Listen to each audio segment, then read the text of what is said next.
Hi అందరికీ నమస్కారం. ఈరోజు నేను మీకోసం నిజ జీవిత సంఘటన ఆధారంగా తీసిన ఒక అద్భుతమైన సిరీస్ ని తీసుకొచ్చాను.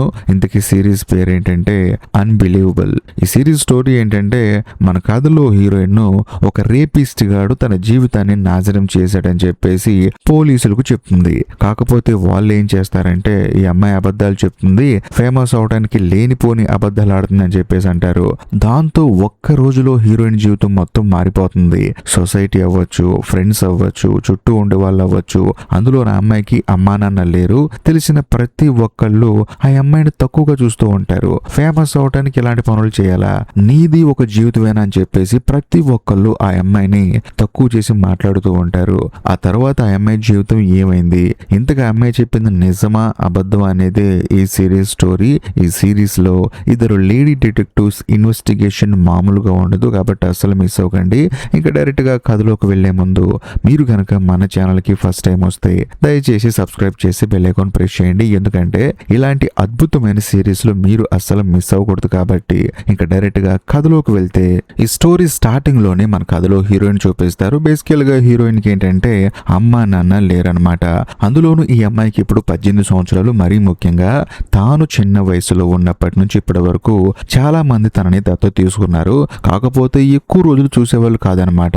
దానివల్ల ఏంటంటే ఆ అమ్మాయి కొన్ని సంవత్సరాలు అక్కడ, కొన్ని సంవత్సరాలు ఇక్కడ అని చెప్పేసి ఎక్కువ చోట ఉంటూ ఉండేది అనమాట. కాకపోతే ఇప్పుడు తనకి 18 సంవత్సరాలు వచ్చాయి, తనకంటూ ఒక ఉద్యోగం ఉంది, తన కాళ్ళ మీద తాను నిలబడింది. అందుకని తానేంటంటే గవర్నమెంట్ రన్ చేసే ఒక సపోర్టింగ్ హౌసింగ్ అపార్ట్మెంట్ లో ఒంటరిగా ఉంటుంది. అంతేకాకుండా హీరోయిన్ దగ్గరికి హీరోయిన్ ని ఇంతకు ముందు చూసిన ఒక తల్లి వస్తుంది అనమాట. ఆవిడ పేరు జూడిత్. సో హీరోయిన్ ఏంటంటే ఆవిడతో ఎక్కువగా ప్రేమగా ఉండేది, ఆవిడ దగ్గరే ఎక్కువ రోజులు పెరిగింది. ఆవిడ ఇప్పుడు హీరోయిన్ దగ్గరికి వస్తుంది. అంతేకాకుండా అక్కడికి ఒక పోలీస్ ఆఫీసర్ కూడా వస్తాడు. హీరోయిన్ ఏడుస్తూ ఉంటుంది. వెంటనే పోలీస్ ఆఫీసర్ కూడా ఏం జరిగిందో చెప్పమ్మా, అది కూడా క్లియర్ గా ఒక్క పాయింట్ కూడా మిస్ అవ్వకుండా చెప్పని చెప్పేసి అంటంతో హీరోయిన్ కూడా చెప్పడం స్టార్ట్ చేస్తుంది. ఏమంటుందంటే తనను ఒకడు మానభంగం చేశాడని, అందులోనూ అతి దారుణంగా మానభంగం చేశాడని, తన కాళ్ళకుండే షూ లేస్తో తన కాళ్ళు చేతులు కట్టేసి తన నోట్లో గుడ్డ పెట్టేసి తనని ఎవడో మాస్క్ వేసుకున్నాడు వచ్చి మానభంగం చేశాడని చెప్పేసి అంటంతో పోలీసు షాక్ అయిపోతాడు. అంతేకాకుండా ఇప్పుడు హీరోయిన్ ఏంటి గవర్నమెంట్ రన్ చేసే సపోర్టింగ్ హౌసింగ్ అపార్ట్మెంట్ లో ఉంటుంది కదా, అలాంటి వాళ్ళకి, అందులోని తల్లిదండ్రులు లేని వాళ్ళకి కౌన్సిలర్స్ అని చెప్పేసి ఉంటారనమాట.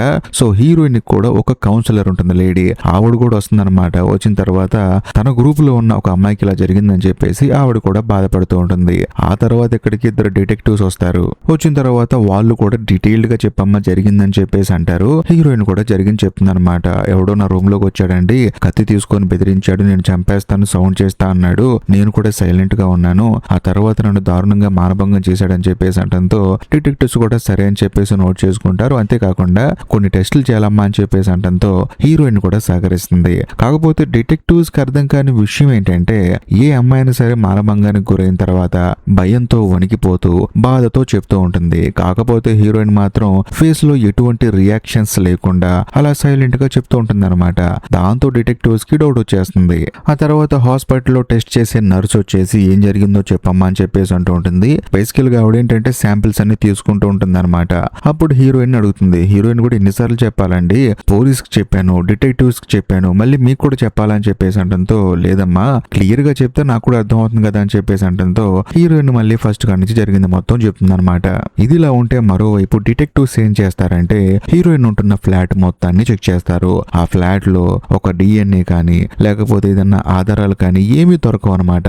దాంతో ఆ రేపిస్ట్ గాడి మీద వీళ్ళకి డౌట్ వస్తుంది. వీడు మామూలుడు కాదు, మంచి ప్రొఫెషనల్ లా ఉన్నాడని చెప్పేసి కట్ చేస్తే మరుసటి రోజు మన కథలో హీరోయిన్ ని మళ్ళీ పోలీస్ స్టేషన్ కి రమ్మంటారు. పోలీస్ స్టేషన్ కి వచ్చిన తర్వాత డిటెక్టివ్ ఏం చేస్తాడంటే హీరోయిన్ ని ఎంక్వైరీ చేస్తాడనమాట.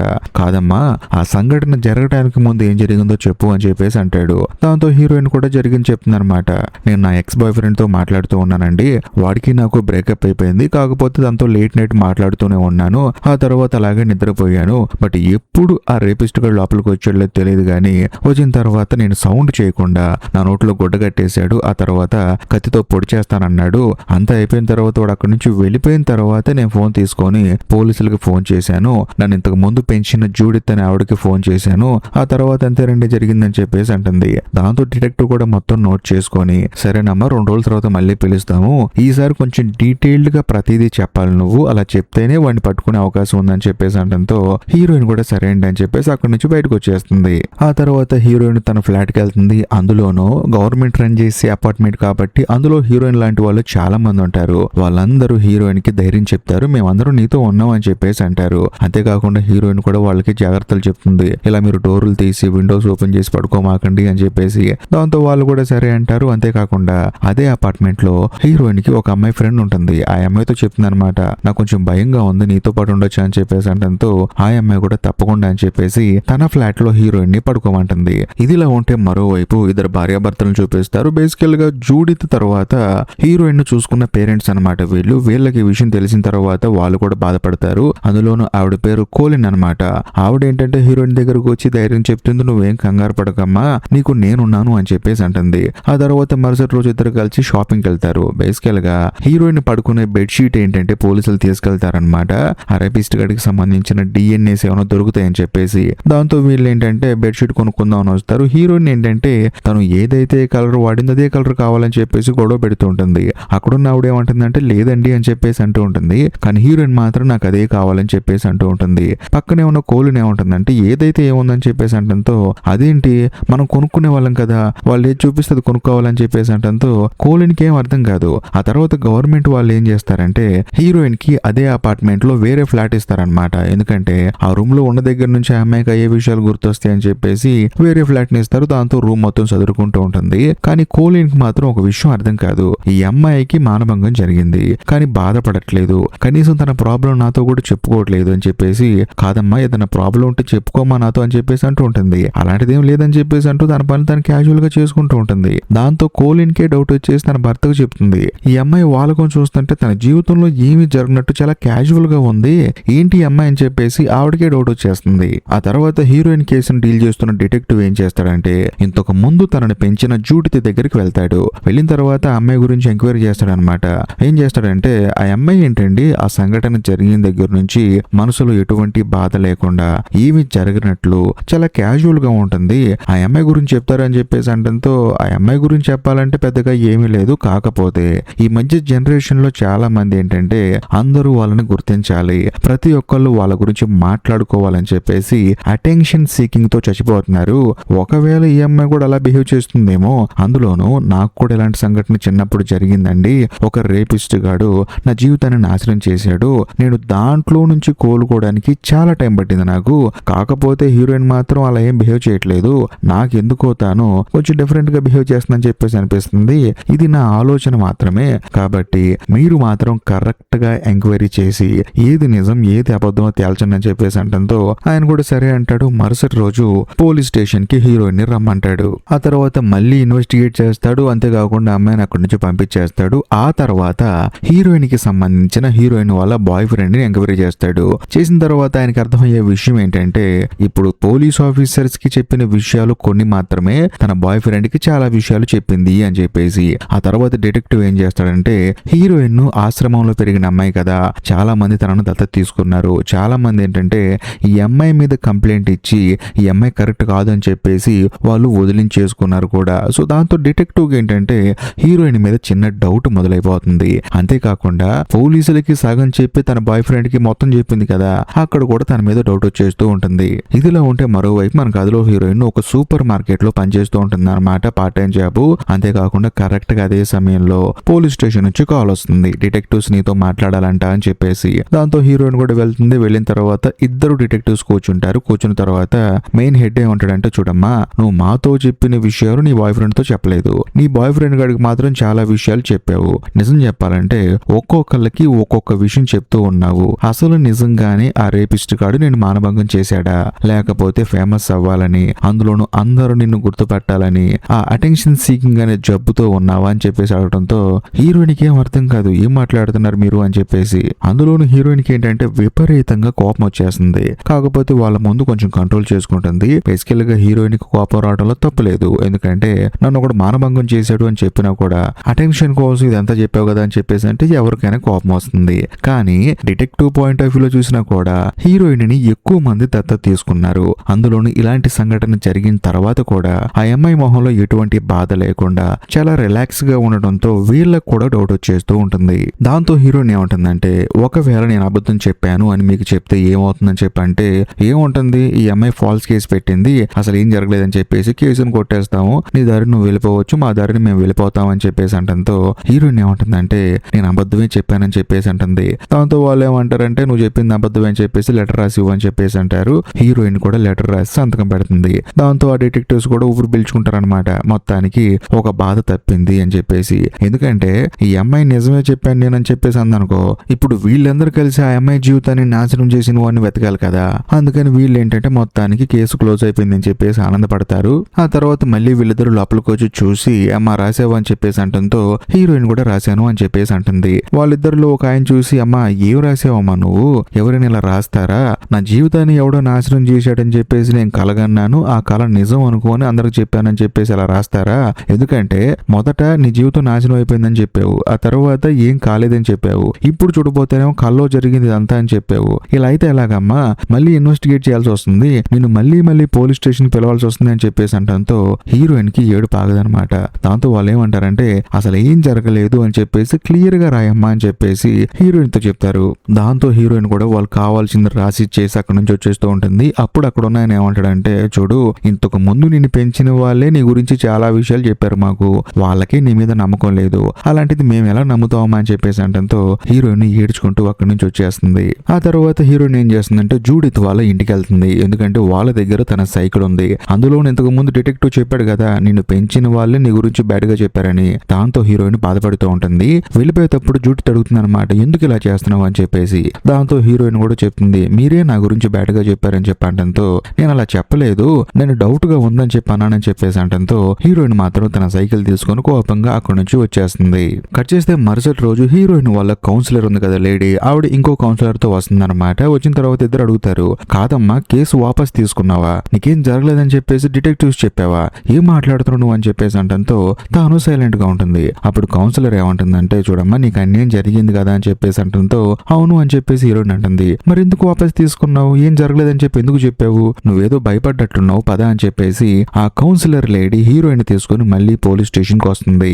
వచ్చిన తర్వాత డిటెక్టివ్ ని మీట్ అయితే ఆయన ఏమంటాడంటే ఇప్పుడేంటి ఆ కౌన్సిలర్స్ మాట నువ్వు ఇక్కడికి వచ్చావా, ఒకవేళ నువ్వు చెప్పింది అబద్ధం అని చెప్పేసి ప్రూవ్ అయింది అనుకో నీకు జైలు శిక్ష ఉంటుంది, కాబట్టి నీ ఇష్టం అని చెప్పేసి అంటంతో హీరోయిన్ కి భయం వేస్తుంది. ఎందుకంటే తల్లిదండ్రులు లేని అమ్మాయి కదా, తనకంటూ ఈ భూమి మీద ఎవరు లేరు. దాంతో హీరోయిన్ కి భయం వేసి మీకు దండవరా బాబు నాకేం సంబంధం లేదని చెప్పేసి తను అక్కడి నుంచి ఏడ్చుకుంటూ బయటకు వచ్చేస్తుంది. ఆ తర్వాత డిటెక్టివ్ అక్కడ ఉన్న కౌన్సిలర్స్ తో ఏమంటాడంటే చూడు ఆ అమ్మాయి అబద్ధం చెప్తుంది, మీరేం కంగారు పడకండి, మేము ఎంక్వైరీ చేసాము అక్కడ ఏం జరగలేదని చెప్పేసి అంటంతో కౌన్సిలర్స్ కూడా హీరోయిన్ మీద నమ్మకం పోతుంది. అంతేకాకుండా అపార్ట్మెంట్ కి వెళ్ళిన తర్వాత అక్కడ చాలా మంది ఉంటారు కదా హీరోయిన్ లాంటి వాళ్ళు, వాళ్ళందరికీ ఈ కౌన్సిలర్స్ జరిగింది మొత్తం చెప్తారు.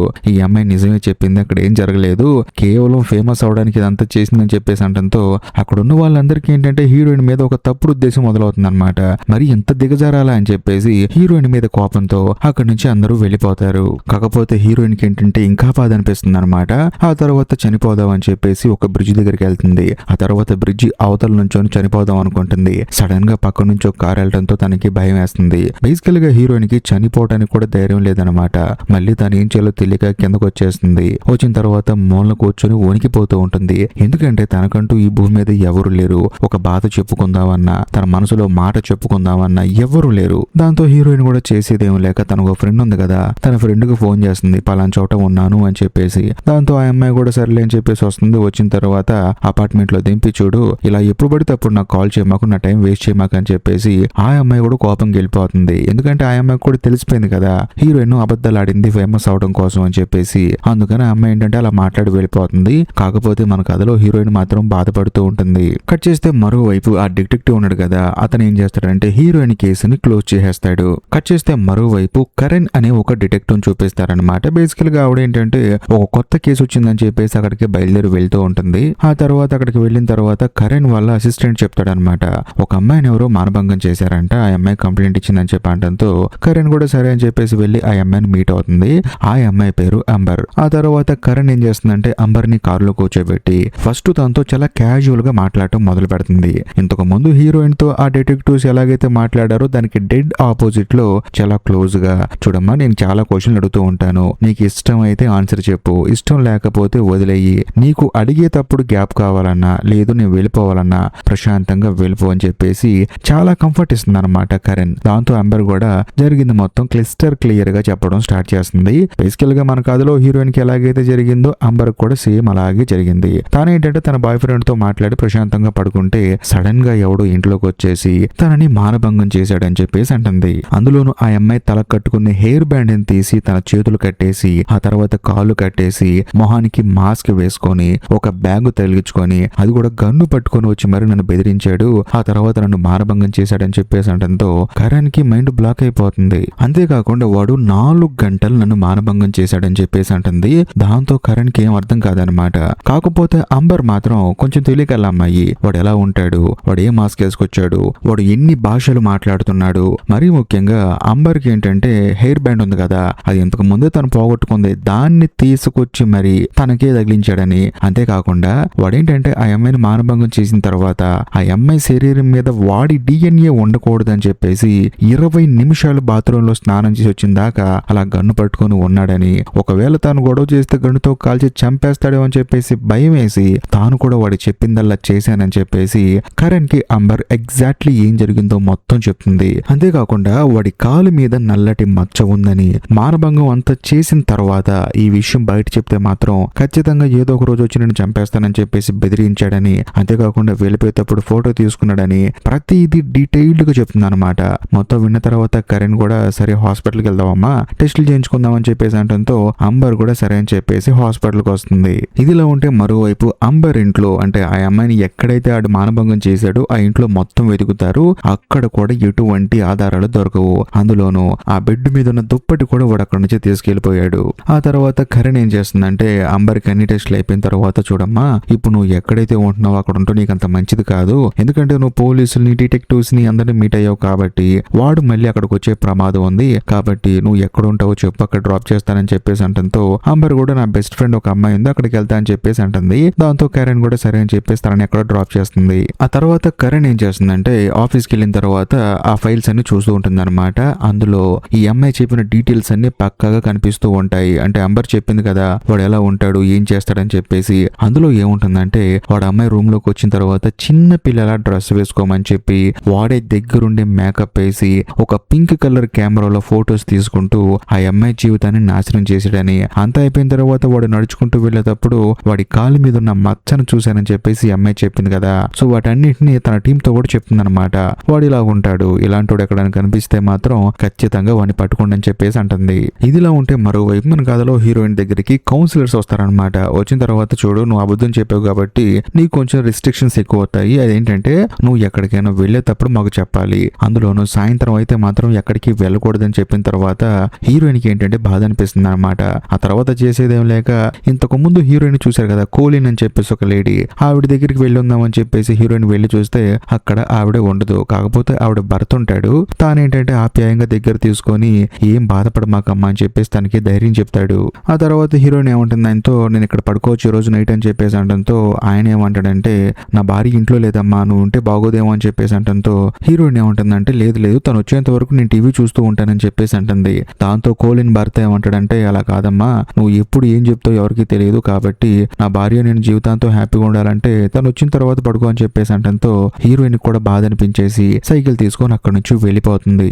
ఆ తర్వాత డిటెక్టివ్ కరణ్ ఏం చేస్తుందంటే డైరెక్ట్ గా ఇంటికి వచ్చేస్తుంది అనమాట. బేసికల్ గా ఈవిడ భర్త ఒక పోలీస్ ఆఫీసరు, అంతేకాకుండా పాపం ఈవిడకి 2 పిల్లలు ఉంటారు, వాళ్ళిద్దరికి ఆరోగ్యం బాగోదు, ఇంట్లో రెస్ట్ తీసుకుంటూ ఉంటారు. వచ్చిన తర్వాత తానేంటంటే సరే అని చెప్పేసి తన భర్తకు చెప్తుంది. తన భర్తకేమో పాపం నైట్ డ్యూటీ అనమాట. ఆయన కూడా కరణ్ కి బాయ్ చెప్పి అక్కడి నుంచి వెళ్ళిపోతాడు. ఇదిలో ఉంటే గ్రేస్ అనే ఒక లేడీ డిటెక్టివ్ చూపిస్తారు. ఆవిడ కూడా సేమ్ మానభంగం కేసును ఎంక్వైరీ చేస్తూ ఉంటుంది. అండర్ కవర్ ఆపరేషన్ లో భాగంగా తానేం చేస్తుందంటే బాధితురాలి ఇంటి దగ్గర కొన్ని రోజులుగా తానేంటంటే కాపలా కాస్తూ ఉంటుంది అనమాట. ఎవరైనా వస్తారేమో, వస్తే అరెస్ట్ చేద్దామని చెప్పేసి. కరెక్ట్ గా అదే సమయంలో ఎవరో ఒక అతనట్టుగా నడుచుకుంటూ వెళ్తూ ఉంటాడు. దాంతో గ్రేస్ గన్ను తీసుకుని వాడికి గురి పెడుతుంది. ఆ తర్వాత వాడిని అరెస్ట్ చేస్తుంది. ఇంతటితో ఈ సిరీస్ లోని మొదటి 2 ఎపిసోడ్లు అయిపోయాయి. ఈ వీడియో కనుక మీకు నచ్చినట్లయితే ఖచ్చితంగా లైక్ చేయండి. అంతేకాకుండా మీ ఫ్రెండ్స్ అండ్ ఫ్యామిలీ మెంబర్స్ కి షేర్ చేయండి. ఇంకా ముఖ్యంగా ఈ 2 ఎపిసోడ్లు ఎలా ఉన్నాయో ఖచ్చితంగా కామెంట్ చేయండి. నెక్స్ట్ ఎపిసోడ్స్ కనుక మీరు మిస్ అవ్వకుండా ఉండాలి అంటే మన ఛానల్ ని సబ్స్క్రైబ్ చేసి బెల్ ఐకాన్ ప్రెస్ చేయండి. బాయ్.